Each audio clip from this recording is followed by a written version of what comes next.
자, 여러분, 성도들에게 가장 위대한 특권이 있다면 기도일 것입니다. 기도는 특권입니다. 하나님의 자녀들의 권세죠. 그리스도인들에게 주신 최고의 선물이 있다면 기도라고 할 수 있습니다. 기도는 신앙생활에 굉장히 중요한 위치에 있어요. 기도를 빼고 우리 신앙생활을 얘기하기 어렵습니다. 오늘 산상수훈에서도 이 5장, 6장, 7장이 짧은 이 산상수훈의 한가운데에 이 주기도문이 들어있어요. 의미가 있다고 생각합니다. 우리 신앙의 한가운데에 기도가 있어야 된다는 거죠.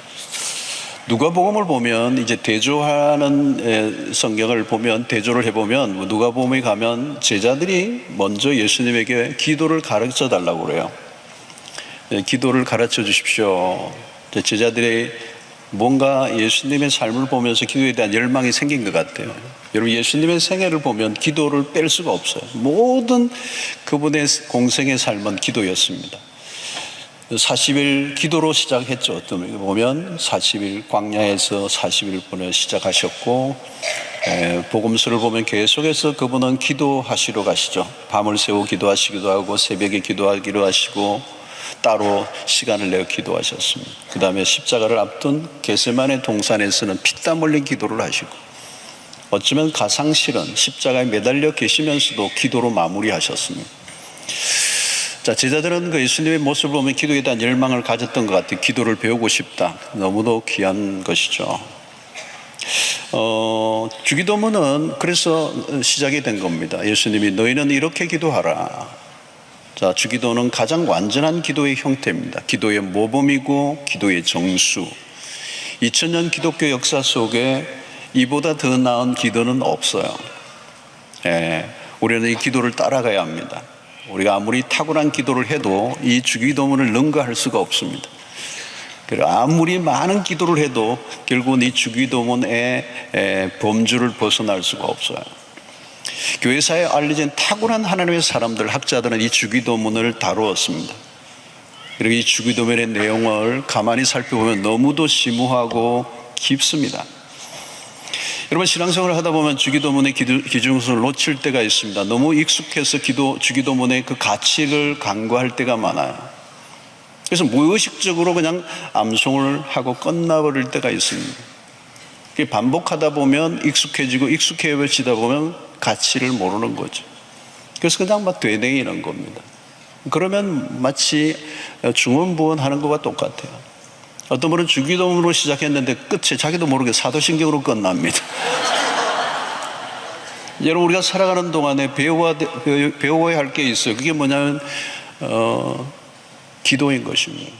여러분, 오늘날은 AI 시대죠. 물으면 금방 답이 나와요. 정보는 넘치고 지식도 넘쳐 흐릅니다. 그런데 여전히 목이 말라.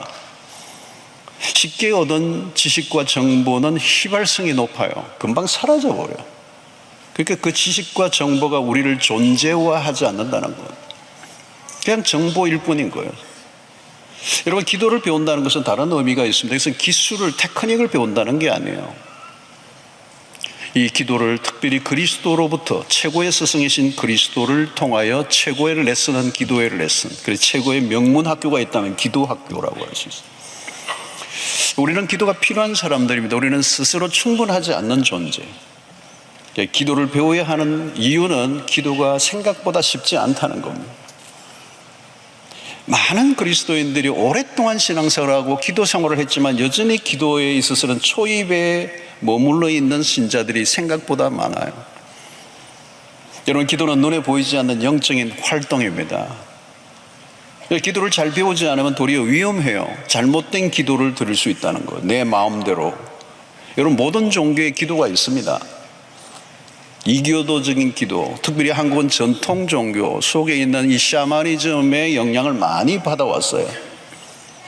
그래서 오늘 우리의 기도 안에 이 무속성이 있습니다. 기복성이 있고요. 굉장히 한쪽으로 기울어져 있는 것입니다. 오늘 7절에도 보면 또 기도할 때 이방인과 같이 중언부언하지 말라. 그들은 말을 많이 하여야 들으실 줄 생각하느니라. 그러니까 이방인들의 기도의 패턴은 중언부언이라는 거예요. 중언부언이라는 말은 했던 말을 계속 반복해서 하면서 이어서 하는데 길게 말을 많이 해야 들으실 줄 안다는 거죠. 이게 오해죠, 여러분. 그러니까 오늘날 우리에게도 백일 기도라든가 뭐 정성을 다해 기도하는 것들은 있는데 너무 열심히만 이렇게 초점을 맞춰져 있는데 그것은 우리가 주님이 가르쳐 주신 기도와는 상당히 거리가 먼 이방인의 기도라는 거예요. 여러분, 주기도문은 두 파트로 나누어져 있습니다. 총 6가지 주제예요. 앞에 3가지는 하나님을 향한 것이고 뒤 3가지는 우리의 필요들에 대한 것. 이게 기도의 가장 핵심적인 뼈대인 것입니다. 자, 주기도문의 시작은 어떻게 됩니까? 오늘 기도의 시작이 중요해요. 하늘에 계신 우리 아버지여. 자, 오늘 설교는 이 부분만 가지고 여러분들하고 살펴보려고 합니다. 가장 중요한, 기도에서 중요한 것은 기도의 대상이에요. 누구에게 기도하느냐는 것. 그 대상이 분명하지 않으면 그건 미신적이고 주술적 기도가 되는 것입니다. 누구에게 기도하느냐, 대상이 분명해야 돼요. 우리가 옛날에 이 어른들이 큰 고목나무 앞에서 그냥 찬물을 떠다 놓고 매일 새벽 100일 기도를 하는 거예요. 근데 그 들어줄지 모르는 그 애매모호한 대상, 그 큰 고목나무 앞에 이 기도 끼고 하니까 뭔가 신령해 보이니까 그 앞에 기도를 하는데 과연 여기에 신이 있는지 없는지는 알지 못하지만 그러니까 정성을 많이 쏟아부어야 되는 거예요. 그래서 100일 동안 막 비나이다. 그러니까 가끔 고목들이 비어있는 이유는 줄 거 넣는데 계속 비니까 속이 상해가지고 이름 모를 신이시여, 당신이 계시다면 나의 기도를 들으소서. 이건 미신적인 기도는. 여러분, 기도는 불특정한 신에게 호소하는 게 아니에요. 누구에게 기도를 드리는가, 기도를 받으시는 분이 누구인가 하는 거예요. 그래서 오늘 여기에 호칭이 굉장히 중요해요. 호칭은 관계를 결정하는 거잖아요. 우리 결혼한 자매들이 남편 보고 오빠 그러는데 오빠하고 살면 안 돼요, 여러분. 그죠? 남편하고 살아야지. 하늘에 계신 우리 아버지여라고 하는, 여기서 관계가 결정이 되는 겁니다. 여러분, 하나님에 관한 이름이 성경에는 의외로 많아요. 그런데 예수님이 하나님을 향하여 아버지라는 호칭을 사용하게 하셨다는 거예요. 여러분, 예수님이 하나님을 아버지라고 부르는 일들이 굉장히 특이한 일인 겁니다. 이건 사실은 구약에서는 발견하기 어려운 거예요. 구약에서는 하나님을 아버지라고 한 적이 별로 없어요. 희귀해요. 사용했더라도 그것은 이스라엘 공동체 전체와 관련되었을 때 썼던 적이 가끔 있었지만 일반적으로 개인이 하나님을 향하여 아버지라는 경우는 구약에서는 찾아볼 수가 없어요. 성경에 하나님의 이름이 다양하거든요. 우리말로는 몇 가지밖에 없지만 이 원어로 보면 하나님의 이름은 무수하게 많습니다. 여호와라는 단어도 아도나이라는 그런 단어들을 쓰는 그 호칭들. 근데 거기에서 주로 하나님에 대한 존재는 두려운 존재, 너무도 높고 초월적인 존재를. 근데 오늘 여기 예수님이 우리에게 기도를 가르쳐 주면서 하늘에 계신 우리 아버지여. 자, 여기에는 굉장히 여러분 보시면 하늘에 계신이라는 말은 굉장히 초월적인 존재잖아요. 그죠? 지고하신 분이잖아요. 지존하신 분. 하늘에 계신. 근데 그거는 너무 먼 존재잖아요. 근데 하늘에 계신데 그분이 누구라고요? 우리 아버지라는 거예요. 이게 가까워진 거죠. 하늘에 계신 할 때는 너무 멀어 보이는데 우리 아버지 할 때는 매우 가까워지는 겁니다. 아버지라고 부르는 순간 관계는 매우 아버지와 자녀의 관계가 되는 거잖아요. 그래서 여기 하늘에 계신 우리 아버지는 두 가지의 면을 있는 거죠. 하나는 우리의 가까이 계시는, 우리를 돌보시는 하나님이시며 동시에 하늘에 계신 능력을 가지고 계시는 아버지. 이 두 가지는 오묘한 조합을 이루는 겁니다. 사랑의 아버지, 능력을 가진 아버지 사이에 긴장감이 있어요. 가정에서도 여러분, 능력이 너무 많은 아버지는 아들에게 주눅들게를 해요. 가까이 하기엔 너무 먼 당신, 군림하는 아버지, 그 앞에 입도 열지 못하는 그 아이의 모습이 있죠. 또 하나는 아버지가 사랑은 많은데 능력과 거리가 먼, 둘 다 갖춘다는 게 어려워요. 그런데 하나님은 하늘의 하나님이고 우리의 아버지가 되신다. 이 두 가지가 모순을 일으키지 않는다는 거예요. 그래서 신약에 와서 예수님이 비로소 하나님을 아버지라 표현하는 걸 즐겨 하시는 것은 이건 특이한 일입니다. 산상수훈에서 계속 여러분들 성경을 읽어보십시오. 마태오 5장 6장 7절 읽어보면요, 또 아버지라고 그래요. 이건 특이한 것입니다. 이전에는 하나님을 아버지라고 부른 경우가 없다는 겁니다. 그래서 기도의 핵심은 우리의 대상이 누구냐, 그분과 나와의 관계성을 우리가 확인해야 합니다. 그래서 로마서 8장 15절 16절에 너희는 다시 무수하는 종의 영을 받지 아니하고 양자의 영을 받았으므로, 양자의 영은 아들의 영입니다. 우리가 아빠 아버지라고 부르짖느니라 성령이 친히 우리의 영과 더불어 우리가 하나님의 자녀인 것을 증언하시나니, 성령이 우리 안에 계신데 우리 안에 계신 성령께서 우리로 하여금 하나님을 향하여 아빠 아버지라고 부르짖도록 한다는 거예요. 그리고 성령이 끊임없이 우리에게 말씀하기를 너는 하나님의 자녀야, 그리고 너의 아버지는 하나님이시야 라고 하는 증언을 내 안에서 성령이 하신다. 그래서 그것이 아들의 영, 양자의 영, 우리가 입양한 하나님의 자녀거든요. 그러면 이 관계는 누구도 흔들 수 없는 관계가 되었다는 겁니다. 성령이 아니고는 아무도 주시라고 할 수 없고, 우리 안에 성령이 오셨기 때문에 예수를 믿는 거고, 우리 안에 성령이 계신다면 그분을 하나님을 향하여 아빠 아버지라고 부르짖게 하시는 분이 성령이시고, 내가 하나님을 향하여 아버지라고 부른다는 것은 내가 그렇게 부른 게 아니라 성령이 그렇게 하게 하신 거라는 거죠. 여러분 신기하잖아요. 여러분 하나님을 향하여 아버지라고 이렇게 부른다는 게 참 신기하잖아요. 여러분 우리가 하나님을 알기 전에는 꿈도 꾸지 못했던 얘기, 하나님을 아버지라고 부른다는 거예요. 그래서 저도 기도하는데 이렇게 살펴보면 아버지라는 단어를 참 많이 쓰는 것 같아요. 하나님이라고 할 수도 있고 여호와라고 할 수도 있고 주여라고 할 수도 있고 뭐 다양한 이름이 있는데, 아마 기도할 때는 아버지라는 표현을 가장 많이 하는 것 같아요. 아버지 그러잖아요. 여러분 하나님을 향해 아버지라는데 좀 부담스러워하는 분들이 있습니까? 여러분 그리끼는 분들이 계십니까? 난 한 번도 하나님을 아버지라고 해본 적이 없다. 약간 의심스러운 분입니다. 예. 어떤 분은 그래요. 만군의 여호와여 뭐 이런 거는 하는데 아버지라고는 안 해. 뭔가 근접할 수 없는 두려운 존재, 만나려고 해도, 여러분 원래 신이라는 존재를 이 일반 종교에서 그렇지 않아요. 신의 존재는 초월적이니까 다가가기 어렵고 까다로운 존재고 복잡한 과정을 거쳐야 만날 수 있는 분이라는 거죠. 근데 주님은 우리에게 그게 아니에요. 기도에 있어서 우리의 신분, 우리의 관계, 하나님 아버지에게로 나아가는데 아무런 복잡한 절차가 없어요. 아들이 아버지에게 가는데 무슨 과정이 있습니까, 여러분? 그러니까 이 의미에서 중언부언을 한다든가 말을 많이 해야 된다는 이 말은 신에게 뭔가를 설득하려고 할 때 일어나는 일이거든요. 그런데 아버지와 아들과의 관계는 설득이 아니에요. 우린 기도가 설득이 아닙니다. 하나님을 설득해서 감동시켜서 응답받는 게 아니에요. 하나님 아버지의 자녀의 관계이기 때문에 하나님 앞에 나가고, 아버지는 우리에게 응답하실 준비가 되어 있는 관계입니다. 그러니까 미사 요구가 필요 없어요. 기도할 때 중언부언 할 필요도 없고 정성으로 가는 것도 아니에요. 관계이기 때문에 응답받는 거거든요. 그러니까 기도는 대화라는 말이 맞아요.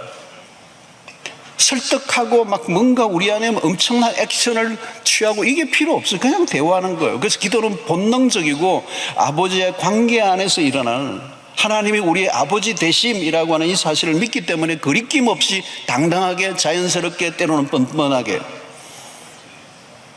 여러분 탕자가 타국에 가서 아버지 재산을 다 말아먹고 집으로 돌아오잖아요. 그게 얼마나 뻔뻔해요. 여러분 얼마나 뻔뻔해요. 근데 여러분 그 아들이 돌아올 수 있었던 게 뭐예요? 아버지의 아들이니까. 예. 그렇게 뻔뻔한 거예요. 아버지니까 아버지 집으로 돌아온 거예요. 다른 아들이 아니면 돌아오면 안 되죠, 여러분. 돌아올 수도 없고. 여러분 우리 자녀들이 그래요. 우리 자녀들 보면 진짜 당당해요. 저 무슨 건세 뭐 이러면서 막 어떤 데는 와 돈도 잘 받아가요. 그냥 용돈 기가 막히게 받아가고요. 그냥 막 영어 사전 산다고 가져가고, 딕셔너리 산다고 가져가고, 콘사이즈 산다고 가져가고. 부모가 다 알아요. 다 아는데 주는 거예요. 이게 여러분 아버지와 아들과의 관계 안에서 가능한 겁니다. 상거지가 되어 돌아온 이 아들을 아버지가 받아서 드려주잖아요. 이유는 딱 하나의 아들이니까. 여러분 이게 기도의 시작입니다. 여러분 우리는 하나님 아버지에게 나아가는 일에 조금 더 거리낌이 없어야 돼요. 그 아버지와 아들과의 관계를 만들어주신 분이 뭐예요? 예수 그리스도의 십자가의 죽으심을 통하여 우리에게 주어진 관계, 새로운 관계. 그래서 여러분 기도에 가장 먼저 하늘에 계신 우리 아버지, 여기서부터 우리의 마음이 녹아지는 거예요. 너희들은 이렇게 기도하라. 그러니까 아버지라고 부를 때 이미 정서가 우리 안에 뭔가 흐르는 게 있거든요. 그래서 주기도는 뭐는요, 굉장히 밝고 따뜻한 가슴에 안기는 듯한 느낌을 줘요. 어떤 격식을 갖춘 딱딱한 기도가 아니고 핏기 없는 의무적 기도가 아니에요. 신을 감동시키기 위한 긴장감을 갖고 있지 않아요. 그냥 아버지의 아들로서의 내 것이 되고, 그죠? 누가복음 15장 31절 보면 그런지 아버지가 이르되, 이 큰아들 보고 한 얘기예요. 예, 너는 항상 나와 함께 있으니. 이 말이 맞는 말이에요. 근데 이 큰아들이 몰라요. 내 것이 다 내 것이로 돼. 이 경상도 말로는 이 말이 잘 편변하대. 내끼 니까 아니가 이 말이야. 하나님 아버지가 누리시는 것을 함께 누리는 특권, 아버지께 내 거라는 거예요. 그래서 여러분 우리 아버지요, 우리 아버지, 하늘에 계신 우리 아버지, 특별히 아버지가 그냥 아버지가 아니에요. 그 앞에 우리 아버지가 붙어 있다는 거예요. 우리 아버지. 이게 우리 친밀함이에요. 우리가 아버지께 속해 있다는 거예요. 우리 아버지. 모한 신이 아니라는 거예요. 우리라고 하는 거죠. 하늘에 계신 그분이 아니고, 그분만으로 아니고 우리 아버지. 애매한 대상이 아니고, 철학이나 개념의 하나님이 아니고, 우주 넘어 계시는, 그냥 멀리서 팔짱을 끼고 계시는 우두커니 서 있는 신이 아니고, 우리의 삶의 한가운데 찾아오시는, 우리와 늘 교감하시는 친밀하신 관계, 우리 곁에 다가오신 하나님. 여러분, 하나님 우리의 아버지심을 믿을 때 편안해지는 거죠. 불안하거나 초조할 필요가 없어요. 나의 기도를 듣지 않으실까 봐 걱정할 이유가 없어요. 오히려 반대예요. 아버지가 우리의 기도에 귀를 기울이시는 거예요. 마태복음 7장에 가서도 이제 또 살펴보겠지만, 구하라 주실 것이요 두드리라 열릴 것이고, 찾아라 찾아질 것이요 두드리라 열릴 것이다, 이 말을 하는 건 뭐예요? 여러분, 주님은 응답을 하나님이 기다리고 계세요. 응답하실 걸 기다리고 계세요. 우리가 구하기만 하면. 우리보다 우리를 더 살피시는 분이고, 우리 아버지는 그야말로 우리 일상 속에 매 순간 함께 하시는 분이라는 거죠. 한 번씩 사원을 찾아가야 찾아오는 그런 신이 아니고, 며칠째 금식을 하고 고행을 해야 살짝 만나주시는 그런 하나님이 아니에요. 아버지는 우리 곁에 계시고 우리를 떠난 적이 없고, 신앙의 모든 여정은 아버지로부터 출발해서 아버지로 끝나는 것입니다. 그래서 우리 아버지는 관계의 핵심이에요. 친밀함이에요. 인티머시. 그래서 이 아버지라는 이 단어는 사실은 아람어로는 뭔가 하면요, 아바예요. 아바. 그러니까 예수님 당시에 썼던 언어는 아람어로 썼습니다. 아람어의 아바, 그게 우리의 말로는 아빠예요. 아버지라는 표현보다는 번역이 아빠 아버지라 부른다. 아빠예요. 아빠. 여러분, 어린아이가, 이 아빠는 어린아이가 부르는 호칭이죠. 아버지를. 성인이 되면 아빠라고 하지 않습니다. 옛날에는 아버지들이 좀 이렇게 거리감이 있는 아버지였던 경우가 많고, 가부장적인 아버지이기 때문에 제 나이만 해도 아버지를 아빠라고 어릴 적에도 아빠라고 불러본 기억이 없어요. 아버지라고 불렀죠. 예. 그게 어색한 관계예요. 근데 아빠는 달라요. 아빠는 어린아이죠. 아빠애가 막 달려가는. 예. 이거를 하나님을 향하여 아빠라고 부르라는 것은 굉장히 어린아이가 친근하게 달려가는 모습이에요. 이건 파격적인 거예요. 이거는 파격적인 거예요. 예수님이 이걸 가르친 거예요. 아빠라 불러는 거예요. 하나님을. 더없이 가까운 관계, 격의가 없고 포장할 필요가 없고 미사유가 필요 없고, 있는 그대로.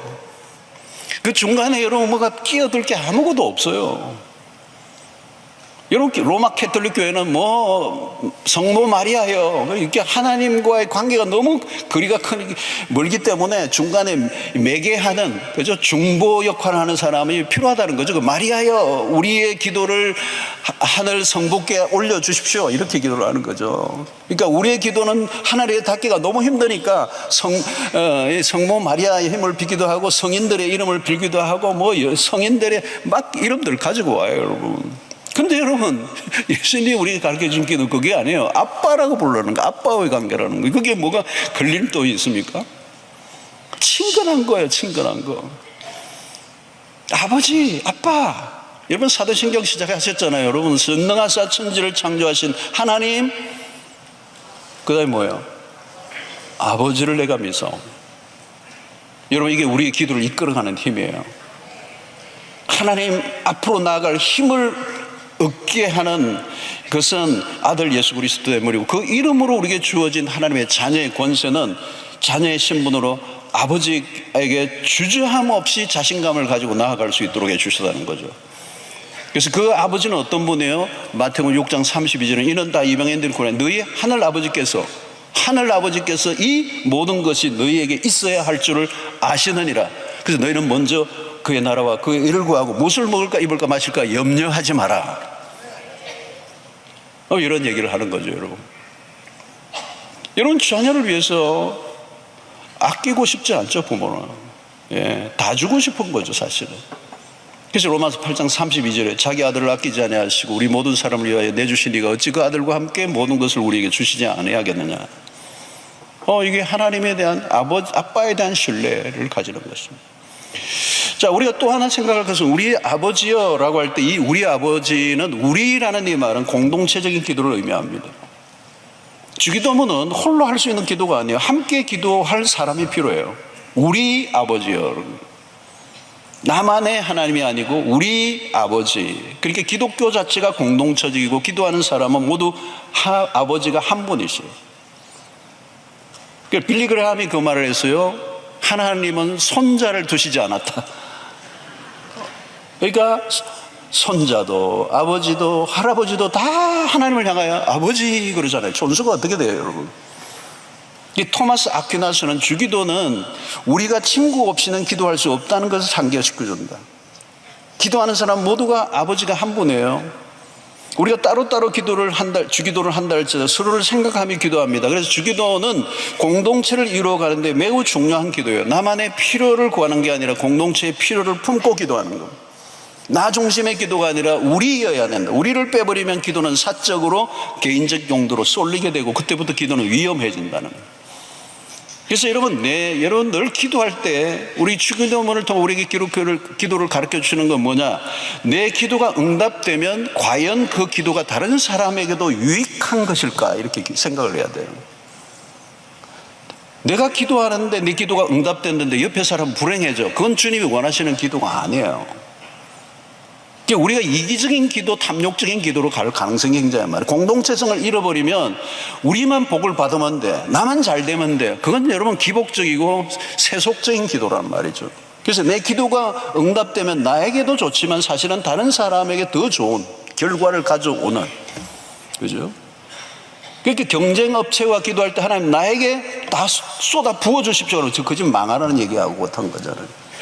그러니까 그렇게 기도를 사적으로 사용하지 말라는 거예요. 오직 자신의 문제, 자신의 입장에서만 기도하면 그게 사적인 기도가 되고 그 기도는 길을 잃어버린다는 거예요. 조용히 홀로 기도를 하더라도 다른 사람을 의식해야 합니다. 그래서 사적 기도는 이기적이고 탐욕적으로 흐르기 때문에 탐욕적인 기도는 결국은 아버지와 지체들이 눈에 들어오지 않아요. 여러분 일용할 양식을 구할 때 어떻게 해요? 우리의 일용할 오늘 우리에게 일용할 양식을 달라는 거야. 나에게 일용할 양식이 아니에요. 여러분 주기도를 보면 오늘 우리는 나에게가 아니라 우리에게 일용할 양식을. 기독교는 개인적인 선행이나 도를 닦으며 신에게 다가가는 종교가 아닙니다. 주기도문은 그의 공동체 안에서 드려지는 기도예요. 우리를 놓치면 나라는 존재가 실종이 되고 맙니다. 그래서 기도는 홀로가 아니라 함께하는 거고 언제나. 그래서 주기도를 드리는 순간 우리는 이미 공동체 안으로 들어와 있는 거예요. 여러분. 내 혼자 신앙생활을 할 수가 없어요. 주기도문 자체가 공동체적이기 때문에. 그래서 주기도문을 통해 기도를 익힌 사람들은 공동체를 늘 생각하는 거죠. 이 공동체는 어디로 확장되죠? 하나님의 나라로. 굉장히 스케일이 큰 거예요. 내 개인의 세계에 갇혀있는 기도가 결코 아니라는 겁니다. 자, 그 다음에 여러분 우리 아버지, 이 아버지는 결국은 기도의 첫 출발인데 우리의 기도가 깊어지려고 하면 아버지가 누구이신가를 알아가야 기도가 풍성해진다는 거예요. 아버지가 누구인가를 모르면 우리의 기도도 이렇게 이렇게 공회전을 할 가능성이 많아요. 여러분, 아버지를 안다는 게 쉽지가 않아요. 우리가 육신의 아버지를 아는 것 같지만 잘 몰라요. 저도 이 나이에 되니까 이 나이 때 아버지가 이 생각, 이런 경험을 하셨겠구나 이제 느끼는 게 있어요. 그전에는 몰랐는데. 그렇죠? 그러니까 아버지를 제대로 몰라요. 우리가 아버지에 대한 오해가 있어. 아버지에 대한 상처들이 또 많아. 여러분, 탕자의 비유를 보면 큰아들은 아버지를 잘 몰라요. 누가복음 12장을 보면 큰아들은 아버지를 잘 몰라요. 아버지 집에서 있어요. 그리고 그는 다 가출 안 했어요. 그리고 아버지의 일을 열심히 하고 있는 사람이에요. 근데 아버지와 간격이 너무 커요. 그래서 아버지를 보면서 오해가 일어나는 거죠. 화를 내줘야죠. 아니, 그 모든 걸 다 말아먹은 그 동생이 돌아왔는데 잔치를 열어주는 아버지가 이해가 안 되는 거예요. 미쳤나, 아버지 미쳤나 이거예요. 이건 뭐예요, 여러분? 이 큰아들이 가지고 있는 아버지 상이라는 게 있는 거죠. 자기가 생각하는 아버지라고 하는 기준이 있는데 그 설정해 놓은 것 안에 안 들어오는 거예요, 아버지가. 이게 아니에요. 그래, X예요, 아버지가. 동생을 받아들이는 아버지를 도무지 이해할 수가 없는 것이죠. 자기가 생각하는 아버지와 실제 아버지의 차이가 너무 크기 때문에. 여러분, 우리도 이 세상 속에 비슷한 경험을 많이 해요. 일반적으로 아버지 하면요, 많은 사람들이 한국의 사회 구조 안에서 아버지에 대한 좋지 않은 경험들을 가지고 있는 사람들이 의외로 많더라고요. 제가 호주에서도 목회할 때 보면 어떤 분은 아버지와 관계 때문에 이민 온 분들이 있더라고요. 그리고 20몇 년 동안 한 번도 전화해 본 적이 없다는 거. 아버지 생각하고도 싶지 않다는 거. 아버지 생각하면 막 분노가 끓어오른다. 그러니까 여러분, 우리 아버지 역기능적인 아버지가 많거든요. 사실 굉장히 아버지 자격증을 따고 아버지가 된 적이 없고, 아버지 레슨을 해본 적도 없고, 아버지라고 하는 좋은 롤 모델을 본 적이 없으니까 그게 대물림 되는 거거든요. 진짜 좋은 아버지가 누군지를 본 적이 없고 배운 적도 없이 아버지가 되고, 그러다 보니까 상처를 주게 될 수밖에 없고. 그래서 어떤 아버지는 막 너무 엄격해. 어떤 아버지는 너무 무책임해. 어떤 아버지는 너무 폭력적이야. 어떤 아버지는 너무 인색해. 가부장적인 아버지, 자녀를 내팽개쳐버린 아버지, 용서를 모르는 아버지, 알코올과 도박 중독에 빠져있는 아버지, 바람을 매일 평생 피우는 아버지, 사랑한다고 단 한 번도 말해본 적이 없는 아버지. 어떤 아버지는 막 말이 없어. 그냥 밥 못나 밖에 없어. 그러니까 대체적으로 아버지에 대한 그림이 안 좋은 거예요. 아버지라는 존재가 잘 안 와닿아. 상처가 많아. 그러니까 종교개혁을 했던 마틴 루터가 어릴 때 아버지가 너무 엄격하고 너무 그냥 매를 많이 대고 맞아가지고 아버지에 대해서 너무 막 싫은 거야, 그냥. 그러니까 하나님 아버지 하면 아버지가 안 나오고 하나님 어머니가 나와. 어머니. 차라리 어머니가 낫겠다.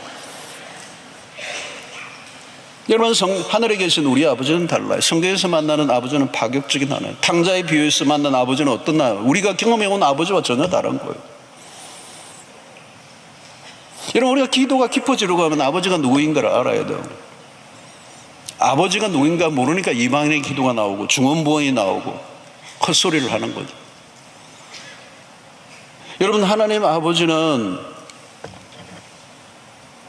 성경 속에서 우리 전체가 발견하는 거죠. 이스라엘 백성들을 보면 여러분, 그 아버지 되신 하나님은 이스라엘 백성들을 광야 가운데 등에 업고 때로는 끌어안고 끊임없이 포기하지 않고 그들을 끌어안아 이스라엘을 이끌어내셨던 아버지. 탕자의 비유에서 그 아들이 돌아오기까지 포기하지 않는 아버지, 기다리시는 아버지, 용서하시는 아버지, 우리보다 우리를 더 잘하시는 아버지. 그 아버지를 알아가는 것, 그때 우리의 기도는 달라지기 시작하는 거죠. 여러분, 하늘에 오늘 또 하나 살펴볼 걸까요? 우리 아버지였다면 중요한 것은 하늘에 계신 우리 아버지라는 것. 네. 하늘에 계신 우리 아버지. 여러분, 이것은 초월자 하나님을 말하는 겁니다. 하늘은 어디예요? 성경은 하나님이 거처하시는 곳을 하늘이라고 해요. 그래서 신적 장소이고 가장 높은 곳, 통치하는 개념. 우리 하나님이 초월자이시고 영원하신 분이고 이성으로 도달할 수 없는 절대자. 그 하나님은 우리의 아빠이시지만 동시에 경외심을 가져야 될 분. 그러니까 아빠라고 하는 친밀감 때문에 경외심을 잃어버려서는 안 되죠. 하나님은 인간이 그어놓으신 경계선을 훌쩍 뛰어넘으시는 분입니다. 그분은 전능자이시고 통치자이시고 주권자이십니다. 그분은 어디나 계시는 분이고, 하늘은 단순히 공간적인 면을 말하지 않아요. 하늘은 모든 걸 통치하시는 영역을 말하고 그분의 주권과 권세를 상징하는 것입니다. 우리의 기도가 어디로 올려지느냐? 그 하늘에 계신 아버지에게. 이 하늘은 우리와 차원이 다른 것이고 인간의 세계와 물질계를 넘어선 세계이고 땅의 문제를 땅이 풀 수 없기 때문에 하늘에 우리의 기도를 상달하고 그 기도가 하늘에서 들으실 때 하나님의 뜻이 하늘에서 이루어진 것처럼 땅에서 이루어지는 역사가 일어나는 거예요. 땅의 문제를 우리가 풀 수가 없어요, 여러분. 우리가 어떤 어려움을 만나면 사람들이 힘 있는 사람을 찾죠. 그래서 소위 힘 있는 사람을 우리는 뭐라고 얘기하면 고위층이라고 해요. 고위층, 높은 곳에 있는 사람. 여러분, 이 땅에 높은 곳이 어디입니까, 여러분? 고위층이 도대체 누구입니까?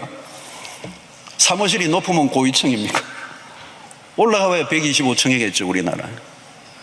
근데 하늘에 올라가보면요, 여러분, 그런 125층도 그냥 손톱만 합니다. 여러분, 무신론자들이 평소에는 큰 소리를 뻥뻥 치죠. 그러나 여러분, 인생의 위기를 만나면 갈 곳이 없어요. 누구를 찾을 것인가?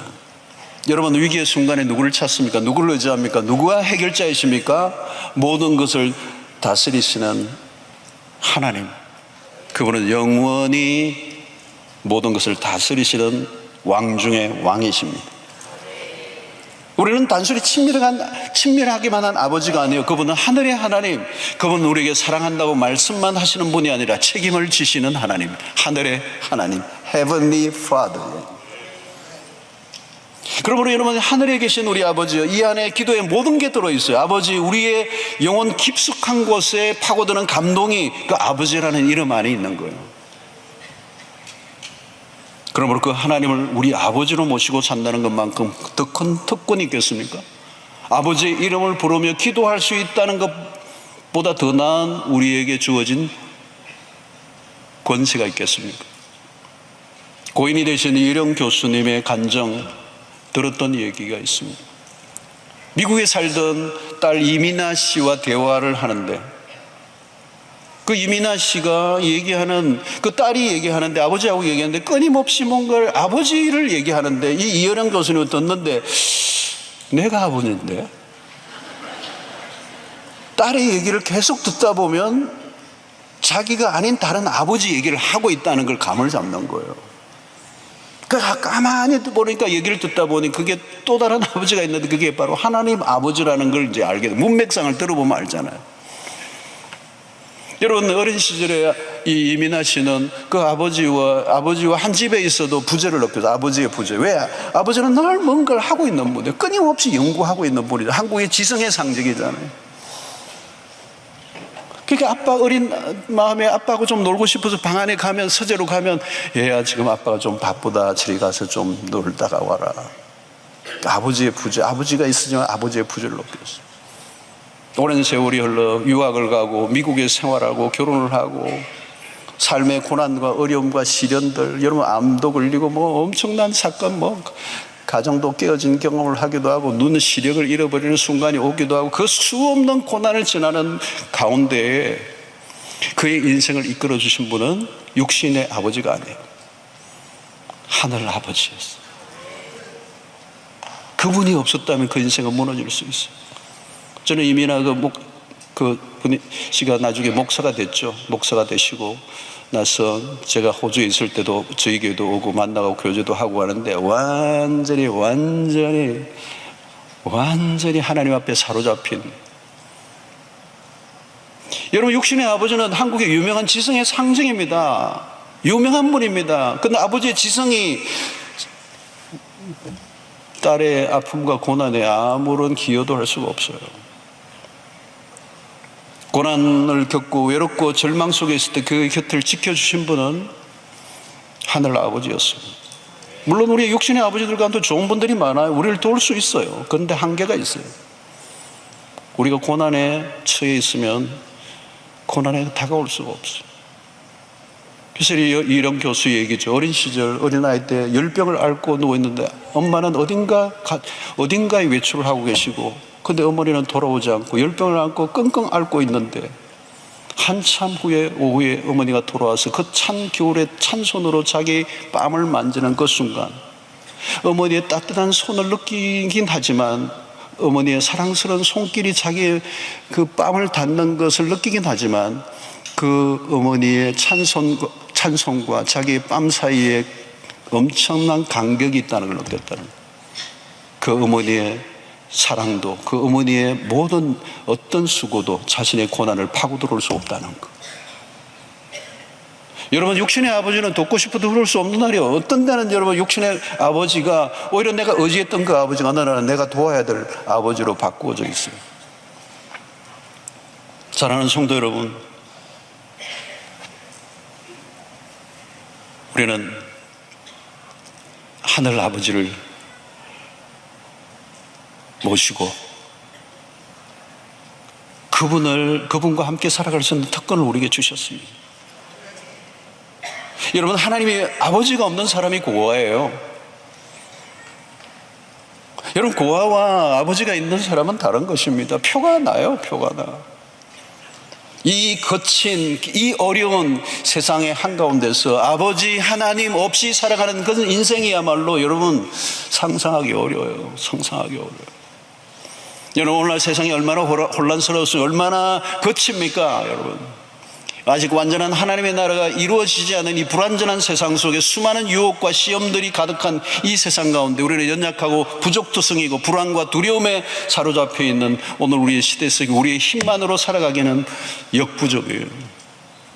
기도가 필요하다는 말은 뭘까요? 우리에게는 아버지가 필요하다는 거예요. 하늘에 계신 우리 아버지. 여러분, 신자이면서도 아버지의 부재를 느끼며 살아가는 사람들이 많습니다. 하나님 아버지가 내 삶에 동떨어져 있는 분. 그러나 여러분, 그렇지 않습니다. 아버지가 우리를 돌보신다는 것, 나를 너무도 사랑하신다는 것, 나를 보호하시고 인도하신다는 것을 구체적으로 경험하는, 이것은 모호한 하나님이 아니라 실제 우리의 삶 속에 구체적으로 경험하는 하나님이 되어야 된다는. 여러분, 아버지라는 존재가 그냥 추상적인 존재가 되어서는 안 돼요. 여러분, 신앙생활에 진짜 우리에게 불이 붙으려고 하면 뭐예요? 그 아버지 되심을 내 삶 속에 구체적으로 경험하는 일들이 일어나요. 그분이 얼마나 신실하게, 그분이 얼마나 섬세하게 우리의 삶의 모든 영역에 함께 하시고 우리를 인도해 주시는 분인지, 우리보다 우리를 더 사랑하시는 그분의 돌보심 가운데 살아가는 것. 여러분, 힘들고 어려운 순간이 올 때마다 그 하늘에 계신 우리 아버지를 향하여 기도할 수만 있다면 여러분, 걱정할 거 하나도 없습니다. 여러분들의 자녀들에게도 소개해 줄 유일한 분이 있다면 하늘의 아버지예요. 여러분, 내가 아버지라 할지라도 그 자녀의 인생을 책임져 줄 수가 없어요. 책임을 줄 수 없는 일들이 수없이 닥쳐요.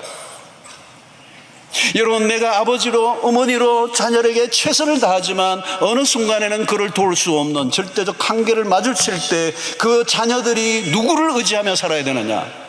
너의 진짜 아버지는 하나님이시야 라고.